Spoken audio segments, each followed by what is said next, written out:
स्वागत है आप सभी को अपने चैनल मैथ कैलकुलस पॉइंट में। आज के इस वीडियो में कक्षा 10 की प्रश्नावली 3.4 के पहले नंबर क्वेश्चन देखेंगे।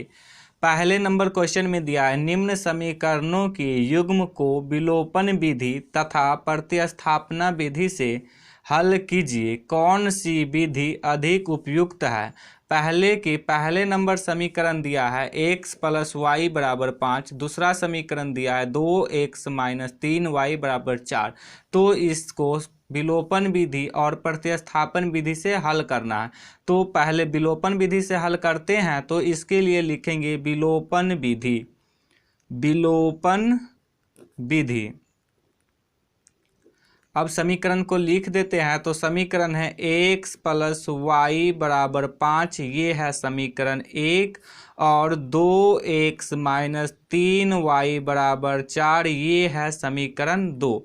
देखिए, इसको विलोपन विधि से हल करेंगे तो पहले विलोपन विधि को समझते हैं। विलोपन विधि में किसी एक चर पद को विलुप्त करते हैं। या तो आप x वाले चर पद को विलुप्त कर सकते हैं या तो y वाले चर पद को विलुप्त कर सकते हैं। तो देखिए, किसी एक चर पद को विलुप्त करने के लिए उसके गुणांक को बराबर करते हैं। अब समझते हैं कि गुणांक क्या होता है। देखिए, x के साथ गुणा के रूप में कुछ नहीं है तो 1 है, तो x का गुणांक हो जाएगा 1, और y के साथ गुणा के रूप में कुछ नहीं है तो y का गुणांक हो जाएगा 1। अब समीकरण 2 में x के साथ गुणा के रूप में 2 है तो x का गुणांक हो जाएगा 2, और y के साथ गुणा के रूप में -3 है तो y का गुणांक हो जाएगा -। तो समीकरण के गुणांक को बराबर करने के लिए समीकरण 1 और समीकरण 2 दोनों को किसी न किसी संख्या से गुणा करना पड़ता है। तो अब समझते हैं कि किस संख्या से गुणा करते हैं। तो इसको सबसे आसान भाषा में समझे तो समीकरण 1 के x के गुणांक से समीकरण 2 को गुणा कर देंगे, और समीकरण 2 के x के गुणांक से समीकरण 1 को गुणा कर देंगे, तो x वाले पद का जो गुणांक है वो बराबर हो जाएगा। देखिए कैसे, x का गुणांक 1 है और समीकरण 2 में x का गुणांक 2 है। तो यदि x को 2 से गुणा कर दे तो ये 2x हो जाएगा, तो इसका भी गुणांक 2 हो जाएगा और इसका भी गुणांक 2 हो जाएगा, तो दोनों का गुणांक बराबर हो जाएगा। तो समीकरण 1 को 2 से गुणा करेंगे और समीकरण 2 को 1 से गुणा कर देंगे, तो दोनों का गुणांक बराबर हो जाएगा। तो इसके लिए लिखेंगे समीकरण 1 में 2 से गुणा करने पर अब समीकरण 1 को 2 से गुणा करेंगे तो पूरे समीकरण को 2 से गुणा करेंगे।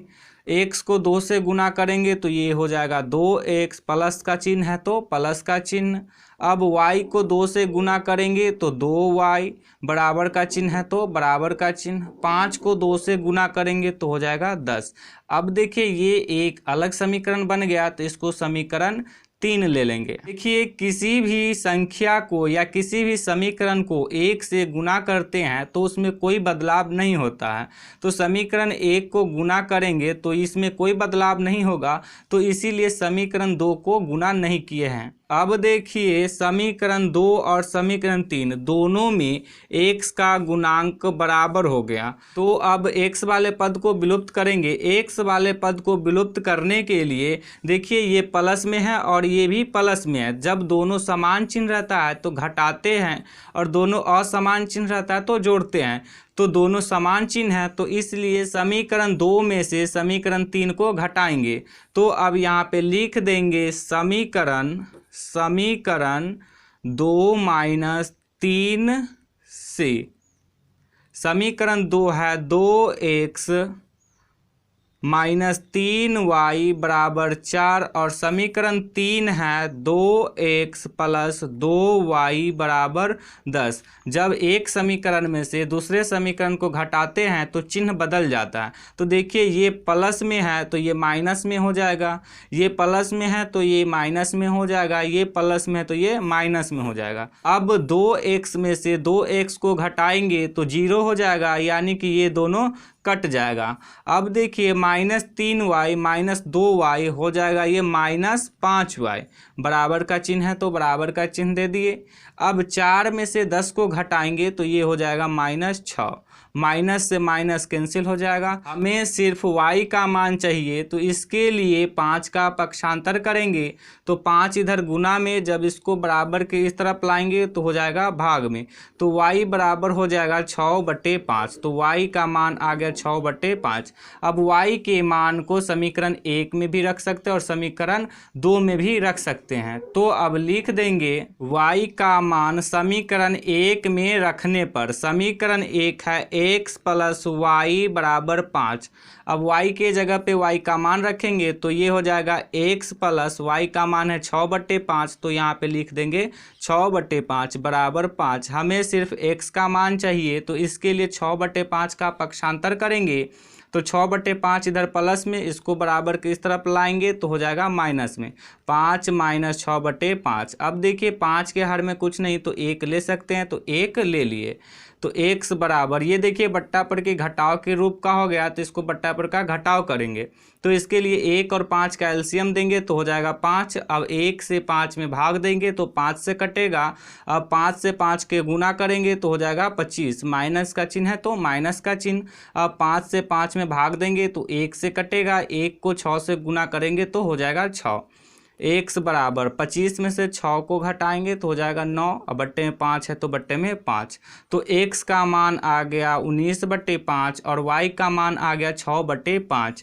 तो अब यहाँ पे लिख देंगे अतः x बराबर 19/5 और y बराबर 6/5।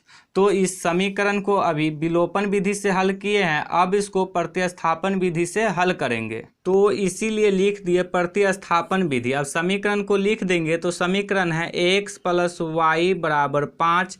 ये है समीकरण 1। और 2x - 3y = 4, ये है समीकरण 2। प्रतिस्थापन विधि से हल करने के लिए अब लिखेंगे समीकरण 1 से। समीकरण 1 से, समीकरण 1 है x + y = 5। समीकरण 1 से x का मान निकालेंगे तो इसके लिए y का पक्षांतर करेंगे। y इधर प्लस में है, जब इसको बराबर के इस तरफ लाएंगे तो हो जाएगा माइनस में।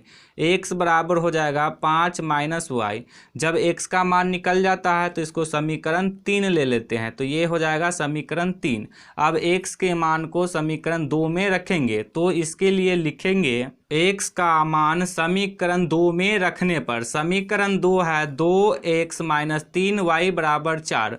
अब x के जगह पे x का मान रखेंगे तो x का मान है 5 - y। अब यहाँ पे लिख देंगे 5 - y, तो ये हो जाएगा 2 × 5 - y - 3y = 4। अब इसको गुना करेंगे, 2 को 5 से गुना करेंगे तो 10 हो जाएगा। माइनस का चिन्ह है तो माइनस का चिन्ह। अब 2 को y से गुना करेंगे तो हो जाएगा 2y - 3y = 4। चर पद को एक साथ रखते हैं और अचर पद को एक साथ। तो 10 इधर अचर पद है तो इसको पक्षांतर करेंगे तो बराबर के इस तरफ प्लस है, इसको बराबर के इस तरफ लाएंगे तो हो जाएगा माइनस में। तो अब ये हो जाएगा -2y - 3y = 4 - 10। -2y - 3y हो जाएगा -5y। 4 में से 10 को घटाएंगे तो हो जाएगा -6। माइनस से माइनस कैंसिल हो जाएगा। अब y का मान निकालेंगे, इसलिए 5 को पक्षांतर करेंगे। 5 बराबर के इस तरफ गुना में है, इसको बराबर के इस तरफ लाएंगे तो हो जाएगा भाग में। तो y बराबर हो जाएगा 6/5। तो y का मान आ गया 6/5। अब y के मान को समीकरण 3 में रख देंगे, तो इसके लिए लिखेंगे y का मान समीकरण 3 में रखने पर, समीकरण 3 है x बराबर 5 - y। अब y के जगह पे y का मान रखेंगे तो ये हो जाएगा x बराबर 5 - y का मान आया है 6/5। तो y के जगह पे लिख देंगे 6/5।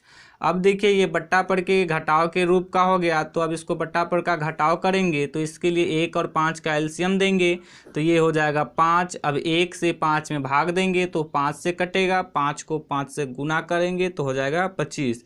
माइनस का चिन्ह है तो माइनस का चिन्ह। अब 5 से 5 में भाग देंगे तो 1 से कटेगा। अब 1 को 6 से गुना करेंगे तो हो जाएगा 6। अब x बराबर 25 में से 6 को घटाएंगे तो 19 हो जाएगा बट्टे में 5। तो x का मान आ गया 19/5 और y का मान आ गया 6/5। तो अब यहाँ पे लिख देंगे, अतः x बराबर 19/5 और y बराबर 6/5।